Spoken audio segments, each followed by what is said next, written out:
I just did one more test print, and then I'm gonna try to go format this in a way that I can share with you guys. I'm struggling a little bit with how to fit this onto a piece of paper without it having like an annoying number of pages. And so I think I'm gonna do a combination of the 18 and I think that might be the 10-inch pad. So overall, this would be 5 plus 9, be a 14-inch pad. And then these pages, this is new, I've never done this before, so I'm still trying to figure out how to explain it or format it, but these are like contour lines, kind of just meant to be as like channeling or decorative stitching. One of the things that I actually like about disposable pads sometimes is the decorative grooves that are in the pad. Kind of miss that, so that's why I want to replicate that with these and see if we can also appeal to people who still use disposables. Like, that's kind of recognizable. Interesting. So that's what I'm thinking about with those. I mean, you also could use these lines to create stepped cores. So now I'm trying to decide, like, how many lines do I put on here before we start getting overwhelmed and paralyzed with decisions, you know? Because I can make a whole bunch of lines and some people would love that and they would use it. And then for other people, it would be like, I have no idea what I'm doing because there's so many options. Alright, so I got one side done here. This is going to be new for this pattern. The wing area is going to be a little different than normal. It's going to be good, I think. But basically, we got the core section, which can just be independent of the wings. You can sew this into some underwear or something. Then you can just like draw different wings across here. It doesn't need to match up or line up anywhere on here. As long as I need to put that there, I need to mark where the snaps are. Basically, as long as your wing goes around that snap location, this would be like the 2.75 snapped width mark, and then, you know, you could have like a 3 and then maybe like a 2.2. If your wing just goes like that, you're good. And then you can decide how you want that to be. I'm gonna add more options, so I'm not making you rely on drawing it yourself, but you can just fold this in half and then it's mirrored and you can cut your own wings. Got some beautiful art on there now. I am a little worried though, if I don't communicate it properly, how the pattern is supposed to be assembled and how you know if you did it right, that people will be confused, and I don't want that. Something I've learned from sewing clothes recently, accuracy doesn't matter as much as I thought it did. Well, maybe it does for pads, like if you want it to look like a certain shape, but with something bigger, like a shirt or a sweatshirt, there's a lot of room for variation and still you'll get a functional piece of clothing. Here's what it looks like taped up. I really like the shape of this. I think it's really aesthetically pleasing to be like bulbous like that. Is that the right word for that? I liked the roundness of it. It reminds me of the Moonrise, but with some improvements and different wings. I have some bamboo fleece 400 GSM from Nature's Fabrics. I ice dyed this, and I'm gonna spritz this with some basting spray so that the pattern won't slide around. Just a tiny amount of spray. Hold it far away and spritz it very lightly because I don't really want like I don't want a ton of stickiness on there. Just want it to be kind of tacky. Alright, and then I'm gonna use a marker to trace around this. Let's see which marker I want to use. This fabric is kind of, because of the fuzziness, it gets a little difficult to use this really fine point Sharpie, but yeah, let me know if you have markers that you prefer for this application. I think a wider, like a thicker marker would also be good. I am going to construct the winged part and the core separately and then do like I did with the last pad. Let me show you. So the first test sew that I did made the core and the pad separately, and then I just sewed the end, or like around the edges on the ends. So there's no stitching through the backing in the area where you might leak because of the stitching. So if you don't like the way that looks with the stitching like that, you could use maybe the shape of the pad as the core. So then you could have the stitching hidden within the serged edge of both things. But it doesn't bother me to have that like that.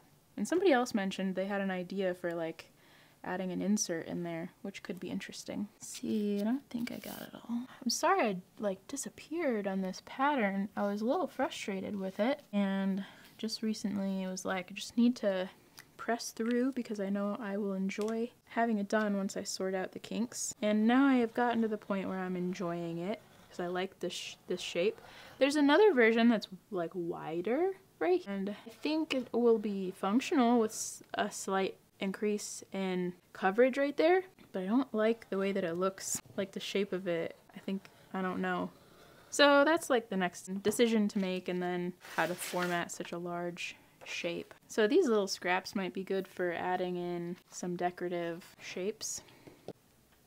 I'm going to use my Power Stretch 9411. They now call this WinPro 9411 for the backing. This is really, I think this is available at millyardage.com. I really like it. Pretty effective, but it's easy to sew with. Well, it's very stretchy. Some people don't like stretchy, but I like this because I think it's easy to get nice shapes with the pads, and it's easier to serge when it's stretchy. I am going to baste these together.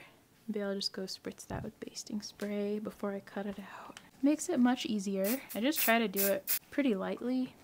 Some people use glue sticks for that. Alright, so it gets a little tricky once it's sticky and it wants to stick to your fingers. Now that will be much easier to send through the serger. Very soft and floppy. A lot of people love floppy pads. Some people do not want them to be floppy, so that's the beauty of sewing your own, is that you can make it how you like it. Some people like them to be kind of stiff, because then it doesn't bunch in your underwear if you happen to have problems with that. So I'm wondering, maybe I just cut this shape without the wings, and then that'll be a core layer, I guess. I think I need another line here. Yeah, I do. I'm gonna split the difference here. I don't have that taped together. So this is an example of how you can just like modify it and it'll be just fine. You don't have to have this cut perfectly. The line doesn't need to be perfect. It all smooths out by the time you're done sewing it. All right, what's next?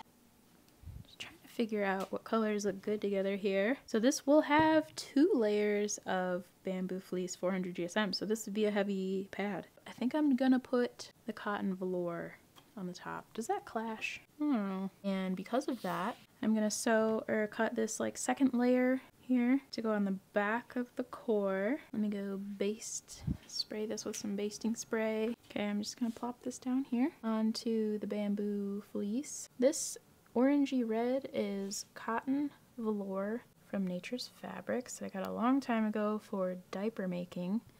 It's great for that, for like fitted cloth diapers or probably anything. If you're just like even making like a pre-fold and having this as the layer next to the skin, that would be really nice. I'm tempted to even make like a third thing here because it would just be fun to utilize this a little more, to have like, yeah, let's try it. I mean, the point of this pattern is to have this like drippy, round, flowy contour thing going on. So maybe I will try that out. Maybe as like a channeling option here. Let's see. Now to decide what color should go on there. So maybe I'll go with orange in the middle. I should have done the color scheme of like a disposable pad. Maybe I'll do that for a turn and top stitch one. All right. This is a great way to stack a bunch of absorbency into one pad without having the difficulty of getting it through the turning hole or having too many layers to sew through at one time with your sewing machine. I'm kind of making this up as I go.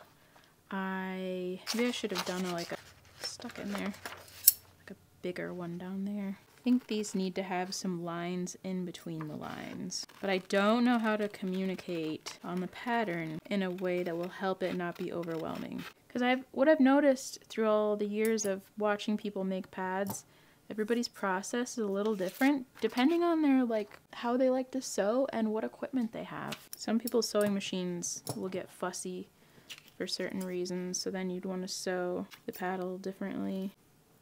There's definitely not like a right or wrong way to do things. So building in more options for me is like a way to get around that. What do we think about that? I think it needs to get needs to be narrower. So that's where I liked that inner line, but that might be too skinny for getting it through, like serging around. That would probably be hard. So turn and top stitched might be best for that.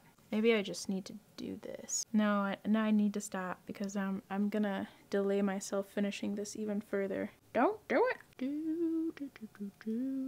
We'll just leave it like that. So here's the cool thing about this, having this top extra layer. Can sew a channel through the middle of it. Maybe that would be ideal instead of trying to sew around the edge of it. Sew a channel through and it kind of be like a way to drive the flow of menstruation or bladder leaks into the pad. But that makes me wonder if I should sew this and then attach it to the top layer of that and then serge those layers together. I feel like I'm Joanne Fabrics, where I just put the fabric aside and someone else is gonna take care of it, except there's no one else here to take care of it. 3 layers of bamboo fleece. Nothing's getting past this pad. Let me baste it. All about that baste, No trouble. Okay, we'll see if this might be tricky to do with the serger, so this might be like a piece that needs to be done, turned and top stitched with the sewing machine. So it's kind of tight.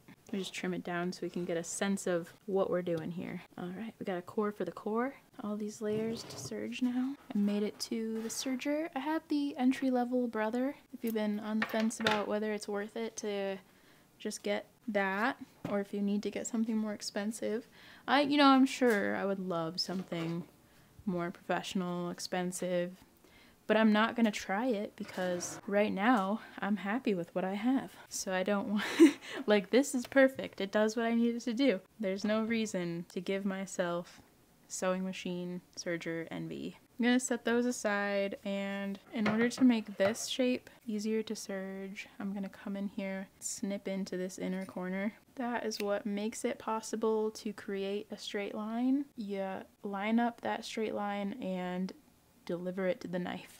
I can't think of the right word for that. Send that straight line toward the cutting knife. Beautiful. Okay, I have rainbow thread on here because why not? Let's see how this goes. See, my settings right now are just slightly below 2, and I keep it on 3 for the spacing of the stitching. Got it on 6 there. And knife is engaged. Maybe I should bring this over here so we can all see what's happening.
Okay, so based on how this one went, it's alright, but I needed to push this corner toward the needles a little more than I did.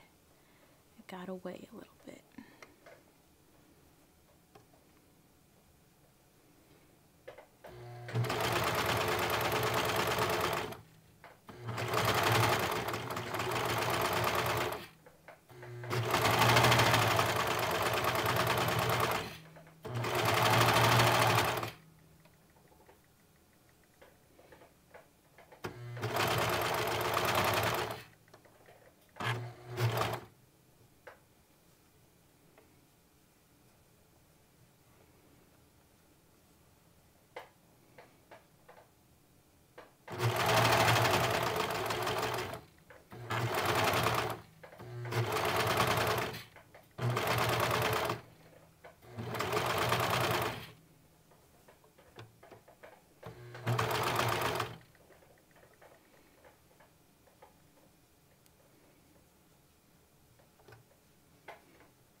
let's check it out, see how it went. It's just a little bit wavy, so I wonder if I should have like set that all the way to the most amount of squeezing the stitches together. But yeah, this looks good. With some practice, I think this is totally doable. As long as there's no core in there. I haven't tried it with a core yet. I'm just really liking how easy this is. And I think for people new to serging, this might be kind of tight. It might require some practice, but it is doable on a serger that is not expensive or fancy. Just practice serging a bit and it should be okay. Alright, I'm going to set this aside and then try to do these. This is maybe a little tight, but we'll see how it goes.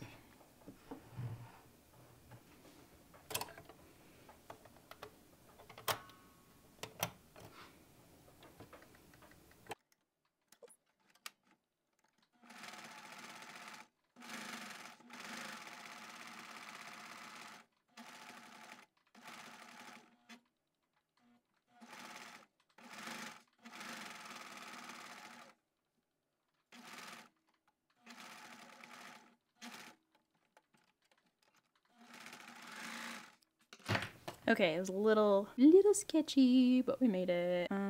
Yeah, it looks alright. I think I would rather turn and top stitch that shape, but there's that.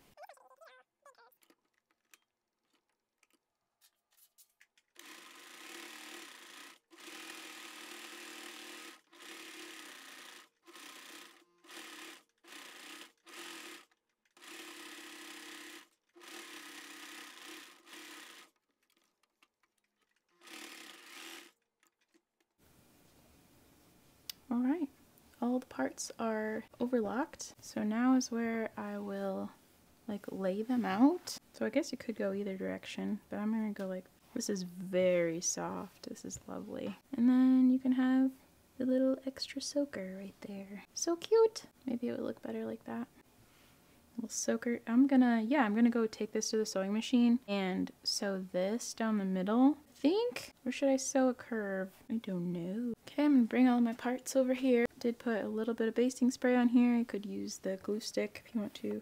Basting spray is kind of just like bonkers expensive too, so I would like to not use it anymore for that reason. I'm trying to figure out where it looks the best. Could also go this way too. It doesn't have to be, it might even like look better. Although somebody might be like, why do you have more absorbency on the end? It's shorter, but I'm gonna just stick it right here in the middle, and then I'm gonna use a straight stitch. All right, let me show you what I'm doing here. I'm trying to exaggerate this like concentric line concept so that it looks like a disposable pad with all of those concentric lines they like to do. So I'm gonna line up the edge of my presser foot inside of the stitching there. After back stitching, I'm going to increase the stitch length.